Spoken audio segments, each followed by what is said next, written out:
Hello, my name is Don and welcome to episode 26 of Follow My Football Manager's Let's Play with Rangers. Today we've gone for the Hearts game. It's the last game before the split, and sort of the reason why I've chose this game over the Celtic one was there was a lot of injuries on both sides of the Celtic game and I just wasn't sure how it was going to pan out. And to be honest, I'll show you. It was the most boring game of Football Manager I have ever had in my life. We dominated the ball, they had more shots, one more shot on target, but to be honest, and I don't know if I can actually even view the highlights, so let's go for key highlights. I will just show you this extremely quickly. I'm really glad I didn't show this, to be honest. When it loads the highlights, that is. I wouldn't normally do this, but I just want to show you why I'm glad I didn't show this game. I always do my match in key highlights. So we had our kickoff. I'll actually just speed it up just a little bit. So we had our kickoff. We had our second half kickoff, and that's full time. That was the three match highlights that we got in this game. So you missed absolutely nothing by me choosing to do the Hearts game. In fact, hopefully we get a better game for it. Since the Galatasaray game before that, we won 2-1 to Park Thistle. A little bit of luck. They scored when we were on top. Went overload. Chris Willock managed to get on the score sheet, and then a cross from Sam Nicholson was deflected in by Callum Booth to give us the win. Then we had Inverness in the Cup. Rotated sort of team again.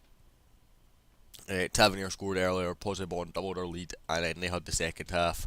It's a bit frustrating, and then we played Cali again, this time in the league, both at home.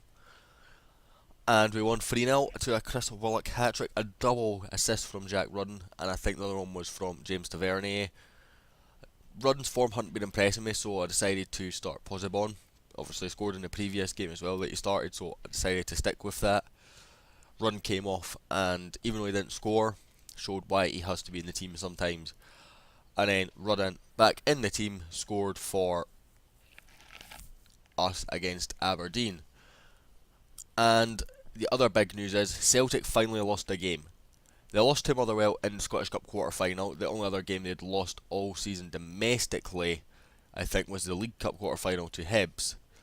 So that was only their second domestic loss, but it triggered off one of the, and I didn't even realise this result happened. It never came up really, but it's one of the strangest results I've ever seen. A team that's unbeaten all the way till mid-March, and then they lose 6-0 to what is a decent Dundee team, but not outstanding, and then they drew 1-1 with Hamilton, which meant we are now top of the league, and then obviously the 0-0 draw with us. So that leaves the league table with us 1 point ahead of Celtic, but a 19 goal difference advantage. So if we lose a game and they draw, we have an extra point effectively. So maybe call it a 2 point lead if you like, because I don't see us losing a 19 goal difference in the matter of the 6 games or so that we have left. That's not to say we won't. As you can see, average rating is all our players, all defenders as well, which is interesting. Ozturk sort of dropped out of the team. He did pick up an injury, but it's not that serious. He will be back. But Michael Devlin's also asked for first team football, and to be honest, I want to keep him. As you can see, Devlin's wanted by Sunderland, Sasso's wanted by Olympiacos, and I think Ozturk, if I can find him, is also wanted by Olympiacos. So, a team who played in the Champions League have a lot of interest in our defenders. Our other centre backs is Semi Ajayi. His contract's up in the summer. I'm probably not going to renew it. He's just not the player that I maybe thought he would be. It's a shame because I felt, even looking at his stats, he still should be an okay centre back at this level. Sadly, he's just not going to get in the team over the 3 options we have. Declan Rice is of course the other choice. He's slightly younger and in a similar sort of mould to Ajayi. But our 3 first team centre backs are all wanted by clubs that could probably take them away. Zach Rudden also got an interest from Fulham and Rossiter from Wolves. I think that's it for anyone of interest. Billy Sinclair's got a one, and that's just a loan. Don't worry about that. He's a player that I've got for the future.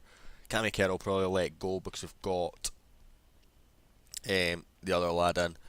The big news though, injury wise, is Jamie Walker. He was our big money summer signing. I think he came in for what, £2 million in the summer, and he's out for what was 79 months at the time of the injury at the Aberdeen game. It's disappointing. I was considering he was going to come up, maybe come a backup next year, and I was going to try and sell Texeria with the introduction of what hopefully will be our marquee signing. That deal is still not done. I was hoping it would be by now, but it's not. It's been a lot of media talk. The media say the player wants to come, we want to get a deal done. The first contract initially was rejected. The problem is I can only offer 17 grand a week, and that was the very bottom estimate of what my scouts said he would want. I think if I could have offered up to 20, we could get the deal done with a bit of ease. But right now, I'm throwing basically bonus after bonus to try to get this contract done. The contract negotiations I've had with the player have been some of the most complex negotiations I have ever had in a Football Manager, ever. The club that he plays for is obviously getting a bit annoyed. It's been quite a public thing. I tried to tap him up a little bit. There's a thing here where you could talk about top target, because I made him a top target. That's a new feature this year, I believe. I've not seen it before, and I thought I might as well. I'd use it. He is a top target, and I think it is a sign of intent. Now, if you go back to the last episode, I was considering blanking it all out, and I'm not going to do that. Well, I've not done that basically, as you'll see. If you're now watching the episode afterwards, you'll see I've not done that.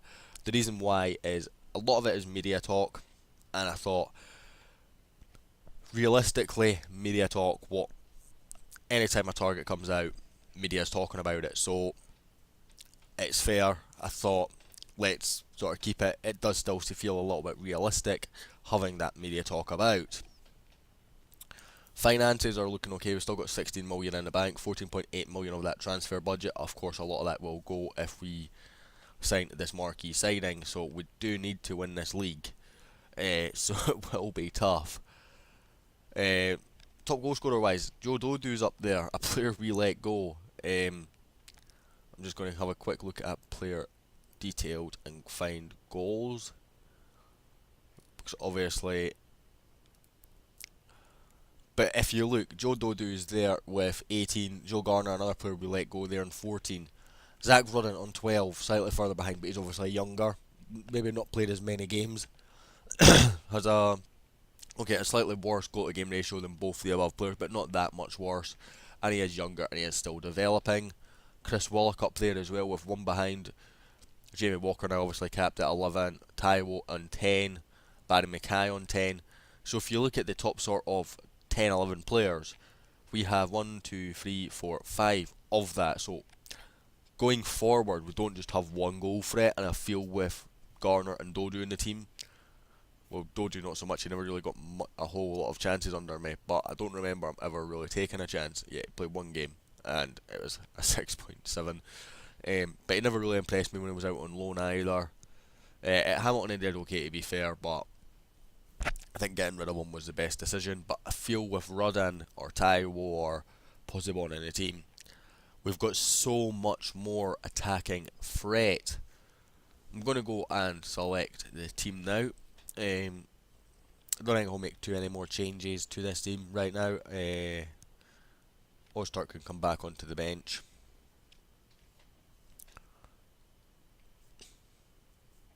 Other than that, I think this probably will be the team that plays against Hearts today.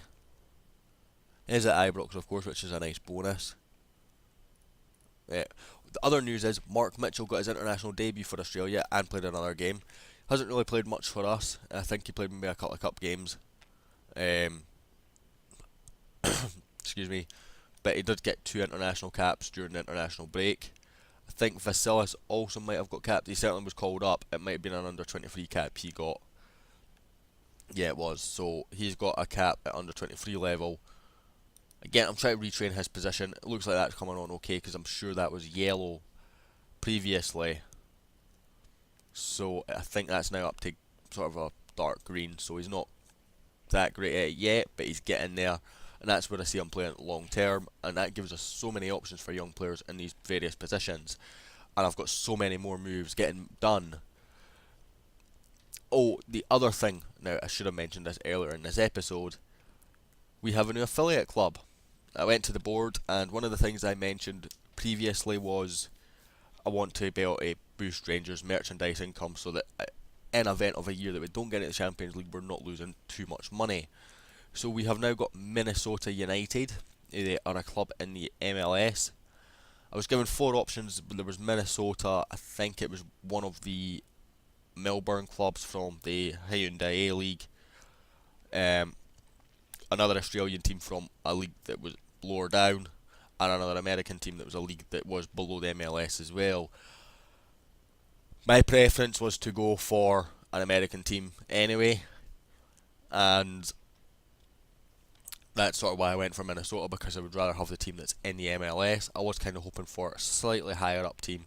Costs us 75 grand a year. Hopefully we'll make more than that. Their club captain and star player is Clint Dempsey, obviously a very well known player. They've also got this lad Jack Blake, young Scottish player, well, youngish Scottish player actually, and Adam Carpenter, another young American. My shortlist is also absolutely massive. I will be doing an absolute load of scouting as soon as the season ends to just trim it down a little bit. So, team wise, do we go with Chris Willock's been in form? I cannot drop Chris Willock here. Sam Nicholson, 7 points. I'm actually going to give Sam Nicholson I think this will be his first start against his former club. I'm tempted to play Brian Davidson over Lee Wallace, to be honest, but Wallace's form's still there. He is starting to regress quite a bit now as a player, but he's still a decent player. So, do we go with this team?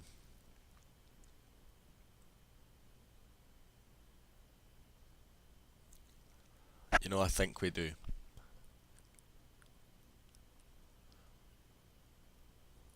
Is there any other options? I know I've just spent 2 minutes just trying to work out my team here, guys. I'm sorry. Yeah, so we're going to go with this team, and we will get into the game. Just before we get into the game, I'm just thinking, Harry Forrester's on the bench now. He's been absolutely alienated at the club. His contract's also up in the summer, will not be renewed, but he's been absolutely alienated at the club since his contract debacle about near enough 2 years ago now. He obviously had the big loan to Leeds. We had the big loan to QPR, bringing in about 1.6 million to the club.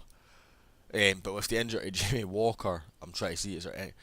Vasilis is sadly injured. I think he got injured on international duty. I would have brought him in. Jordan Thompson's injured. So yeah, do we have any other options that can play centre attacking mid? Excuse me. We've got Barry Mackay on the bench, of course, so we could maybe go with like another winger, maybe. So yeah, we'll bring Martin Naismith on to the bench for Harry Forrester. I don't want to have any more game time at the club. He did when he came back. He sort of apologised, but we're just going to leave it at that. I just went to go into the game, and then I just thought about that, and he did get on the bench in the last game against Celtic. Look at all these injuries on the bench they've got. Actually, we're going to go hard on every single one of them if they come on. Craig Curran, Callum Patterson at right wing. Okay. Guess it could work. As a winger, maybe. Yeah, it's just 9 passing just isn't there for it though, is it?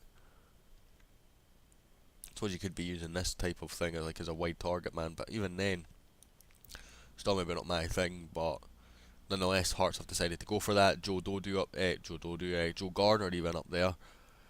Former Joes and strikers that are doing very well in this league against us. So it's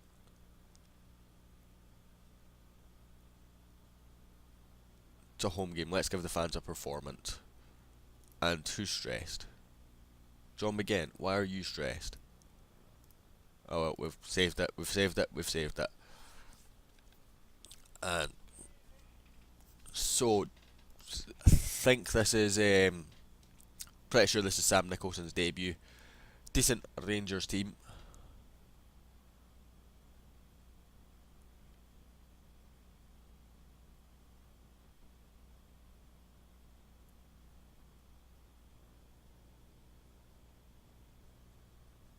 Devlin Nicholson, he's put it just wide. Nice little headed move there as well. Nicholson is a bit more physical than Barry Mackay, which might hopefully work in a game like this. Obviously, we've poached a lot of Hearts quality players. Callum Patterson, the one that's sort of remaining at the club that we haven't snapped up. Suppose you could say John McGee as well. Well, you got the ball there, ref.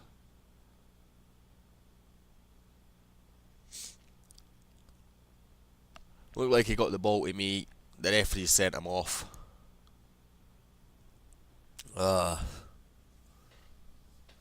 Please tell me we've got Sheaf on the bench. We don't. Poppy. Poppy.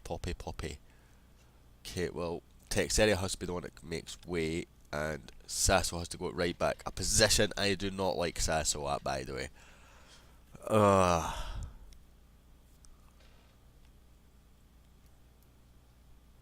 This isn't good.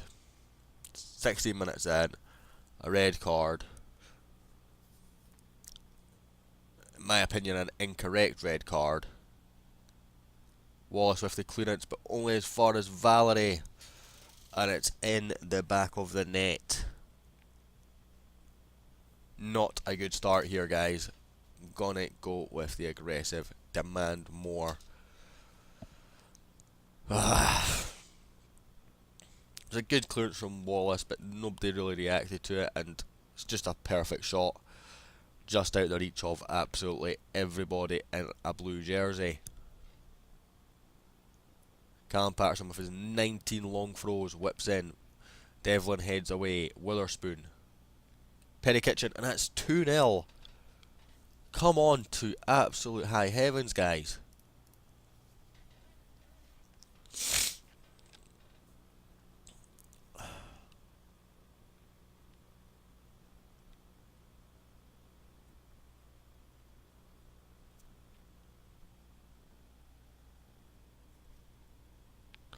Wallace with the throw into Chris Wallach, back to Wallace, and it goes Zach. We've missed two absolute sitters in this game, and they've scored with sort of half chances. That's match report. It's match stats I want. Yeah, we've had the two clear-cut chances. They've had three half chances, and we're 2-0 down.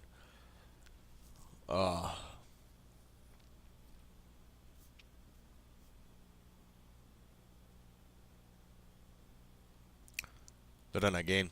Joe Garner puts it over.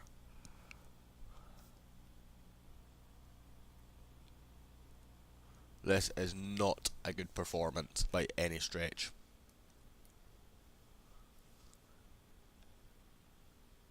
I think we're going to bring Pozibon on for Rudden. If I can hit Pozibon instead of Ryu. Just try and change something going forward. Of course, missing a big attacking threat without Texeria there as well.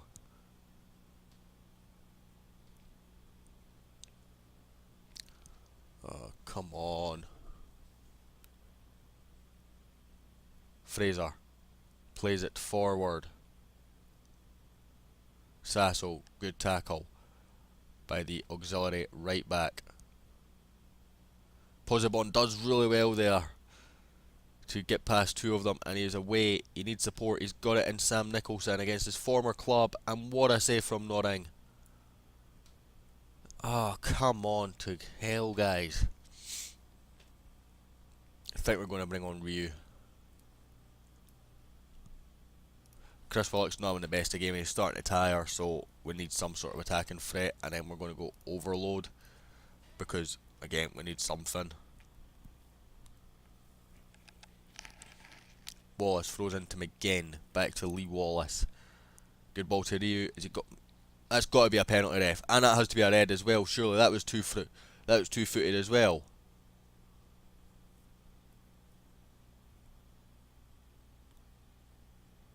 So you're going to send off Tavernier, and you're not even going to book him.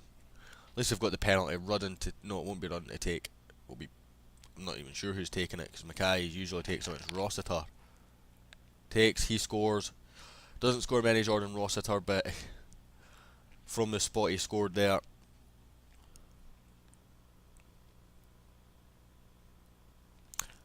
Lovely penalty. The goalkeeper does go the right way, but didn't dive till the ball was past him. John McGinn wicked the ball in. It's cleared. Nicholson runs out and picks up against his former club, of course. McGinn.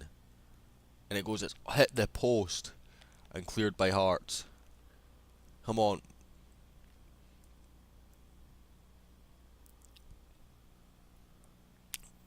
Wallace with a throw deep in our half. Ryu. Sort of just gets tripped over there. Rossiter picks up to Pozibon. He's got Ryu in all sorts of space. He has Nicholson in space as well. Didn't see him. Ryu at back post. Can he find him? No, he cannot. Head's clear only as far as Rossiter. Second bite of the cherry. John McGinn. 2-all.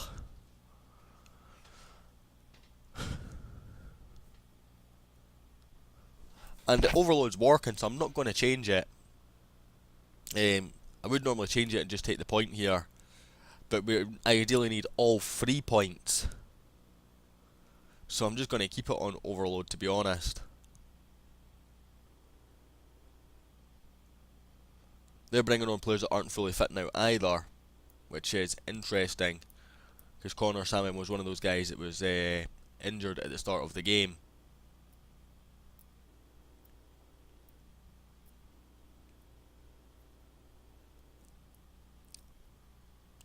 Free kick to Hearts, deep in our half. Reris. Pozibon got something on that and does get it clear this time. Ryu in absolute pursuit. The Hearts defence are sleeping. The goalkeeper's going to get there first though and clears. Fraser. Perry Kitchen. Curran. Good tackle from Devlin, but only as far as another Hearts man. Salmon. He's put it wide, thankfully.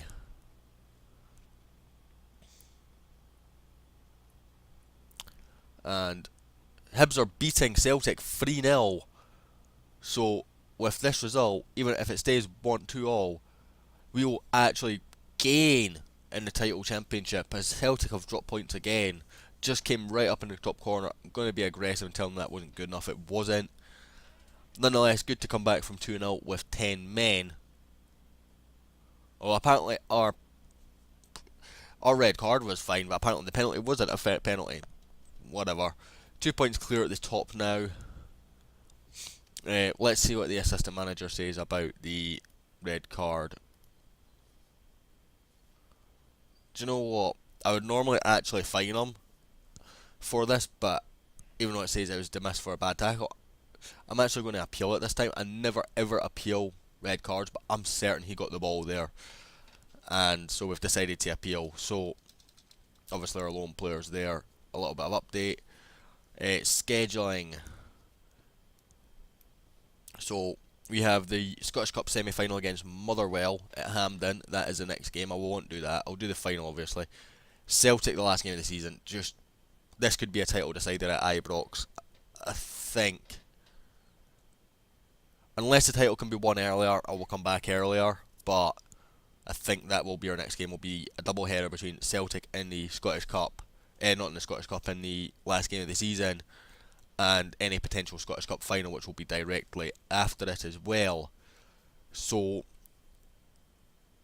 yeah, that's what we'll do. We'll either come back, if we can win the title sooner, we'll come back earlier, but if it's not won, that will be the game, and then we'll have the Scottish Cup final hopefully after it as well, in a sort of double header fashion. Anyway, thank you very much for watching. A like and subscribe is always appreciated if you enjoyed the video.